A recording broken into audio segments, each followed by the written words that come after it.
Hi hello నమస్తే welcome back to A to Z వంటలు. ఈరోజు మన వీడియోలో పచ్చి బనానా ఫ్రై ఎలా చేసుకోవాలో చూపిస్తాను.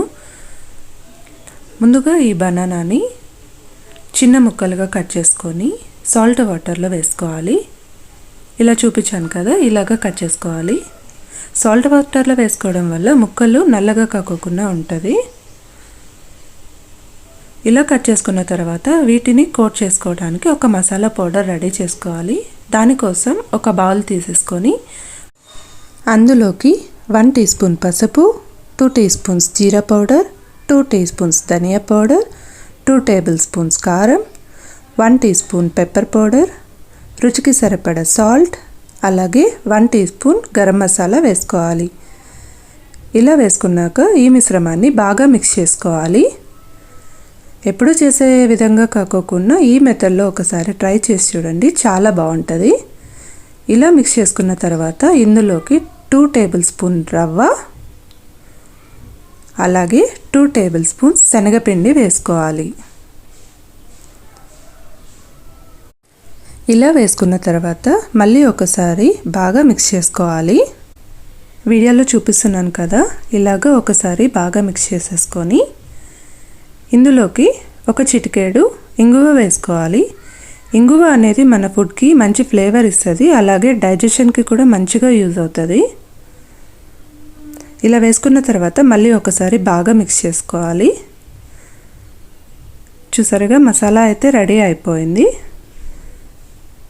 ఇప్పుడు దీన్ని ఒక ప్లేట్లోకి తీసేసుకోవాలి. ప్లేట్లోకి తీసుకున్న తర్వాత మనం ముందుగా కట్ చేసి పెట్టుకున్న బనానా ముక్కల్ని కూడా తీసేసుకోండి. ఈ బనానా ముక్కల్ని ఫ్రై చేసే ముందు వాటర్లో నుంచి తీసేస్తే సరిపోతుంది. ఇప్పుడు ఈ ముక్కలకి మనం మసాలా పౌడర్ని బాగా పట్టించాలి. నేను వీడియోలో చూపిస్తున్నాను కదా, అలాగా కోట్ చేస్తే సరిపోతుంది. ఇలా బనానా ముక్కకి 2 వైపులా మసాలా పట్టే విధంగా చూసుకోండి. ఇలా చేసుకున్న తర్వాత వీటిని ఒక ప్లేట్లో పెట్టేసుకోండి. ఇలా అన్ని ముక్కలకి మసాలా పట్టించి పక్కన పెట్టుకోవాలి. చూసారుగా పీసెస్ అయితే రెడీ అయిపోయాయి. ఇప్పుడు వీటిని ఫ్రై చేసుకుంటే సరిపోతుంది.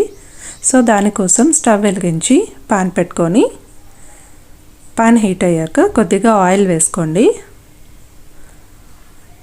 ఆయిల్ వేసుకున్న తర్వాత మనం ముందుగా రెడీ చేసి పెట్టుకున్న ఈ బనానా ముక్కల్ని తవ పైన పెట్టేసుకోండి. ఇలా పెట్టేసుకున్న తర్వాత వీటిపైన కొద్దిగా ఆయిల్ వేసుకోండి. ఆయిల్ వేసుకొని ఒక 5 మినిట్స్ సిమ్లోనే పెట్టుకొని ఫ్రై చేసుకోవాలి. తర్వాత ఈ బనానా ముక్కల్ని ఫ్లిప్ చేసుకోండి.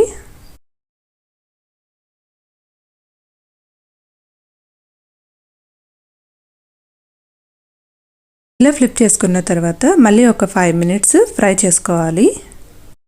చివరిగా నేను గార్నిష్ కోసం కరివేపాకు వేసుకున్నాను. మీకు కావాలంటే వేసుకోవచ్చు, లేదంటే లేదు. అంతే అండి, ఎంతో టేస్టీగా ఉండే బనానా ఫ్రై అయితే రెడీ అయిపోయింది. మీరు ఒకసారి ట్రై చేసి ఎలా ఉందో కామెంట్ చేయండి. అలాగే నా వీడియో కనుక మీకు నచ్చినట్లయితే లైక్ చేసి, షేర్ చేసి, సబ్స్క్రైబ్ చేసుకోండి. Thanks for watching.